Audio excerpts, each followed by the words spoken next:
Hey, and welcome to this lesson where we're going to check to see if the sum and the product of the player's guesses is equal to the code sum and code product variables we declared. So to do this, we're going to be writing an if statement. We can use if statements to execute parts of our code only if a condition is met. And this is what an if statement looks like in C++. We start off by writing if, and then we have these parentheses that contain the condition.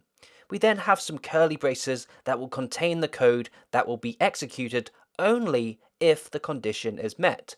So for example, our braces could contain a line to print a string to the terminal that says you win. Any code within these braces is known as a compound statement or a code block. So a condition is required in order for this code block to execute. We put the condition within these parentheses, and we'll start off simple. In order for this code block to execute, the condition will need to be true. If we didn't want this code block to execute, we would want the condition to be false. And right now, I want you to implement your own if statement in your code. So underneath where you declare the guess sum and guess product, implement your if statement. Hard code the condition as true. Then add a compound statement, also known as a code block, that will print a game-winning message to the terminal. Then save your work, compile your code, and run your program and see what happens if you make the correct guess. Then run your program again and see what happens if you make the wrong guess. So pause here and have a go at implementing this if statement yourself, and then we'll continue in a few moments. Okay, so let's take a look at this together. Underneath where we declare our guess sum and guess product variables, we can add a new line and we can start by typing if. Then we can add a space and we can open our parentheses that will contain the condition. And we're going to hard code in the condition as true for now. Then on a new line below this, we can add our curly braces so we can start our compound statement. We're simply going to call cout to print a game-winning message. We can just print something like you win to the terminal for now. Now let's check out what happens if we save our work and compile our code and then run XXX. So if I enter the correct answer in, which is 2, 3, 4, notice it displays our game-winning message. But if we run the program again and enter 2, 6, 7, which is the wrong answer, it still says you win. So this is because the if statement is hard-coded as true. If we set this to false and save our work and compile our code again, and then run the program, we can see that it doesn't print the game-winning message if we enter the wrong answer, and if we run the program again, it doesn't print the message even if we enter the correct answer. Again, this is because the condition is hard-coded in, so we need to create our own condition that is linked to our gameplay. We only want to print our game-winning message if the player has entered the correct answer. So we need a new condition. We can't hard code in true or false, but we can enter an expression that will return true or false. By the end of this lesson, we want to print our game-winning message if our guess sum is equal to the code sum and if the guess product is equal to the code product. But let's focus for now on the guess sum. So how can we say if the guess sum is equal to the code sum? Well, it's quite easy to do. We start off with the variable guess sum inside our condition, and then after a space we can use a comparison operator to compare it with the code sum.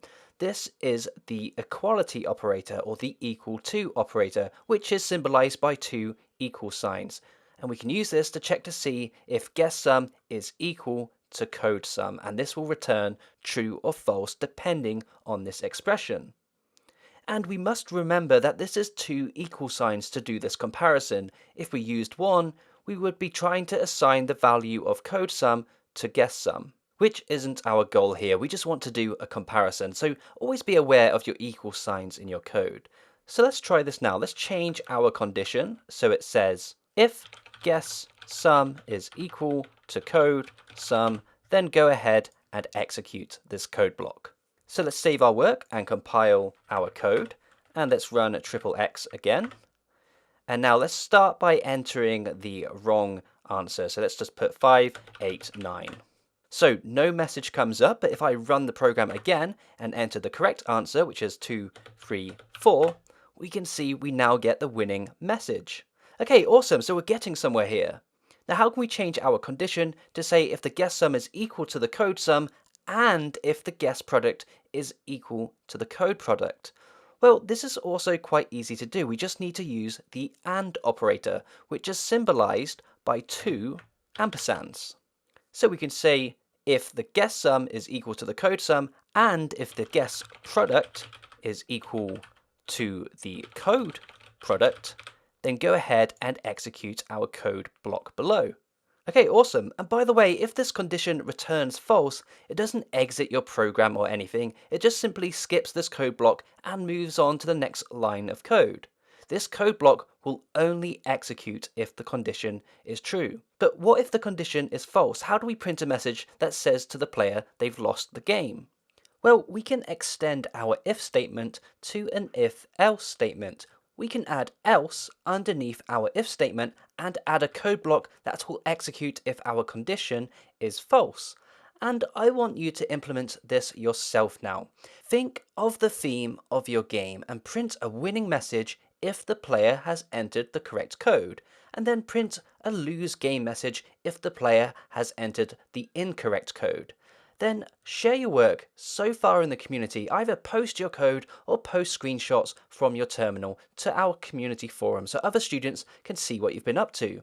Okay, so pause here for this final challenge. Okay, so I'm going to type in else, and when we hit enter, Visual Studio Code already adds in the code block for us, ready for us to start typing out our code. So I'm going to print you lose to the terminal. We can save our work, we can compile our code, and we can run XXX. So now if we enter the correct answer, it prints you win, and if we run the program again and enter the wrong answer, it will print you lose. Okay, awesome. So we now know how we can execute different lines of code based on conditions. So great work. Our full game loop is pretty much here. In the next lesson, we're going to move on to cleaning up some of our code, and we're also going to be taking a look how we can create our own function. So when you're ready, I'll see you in the next lesson.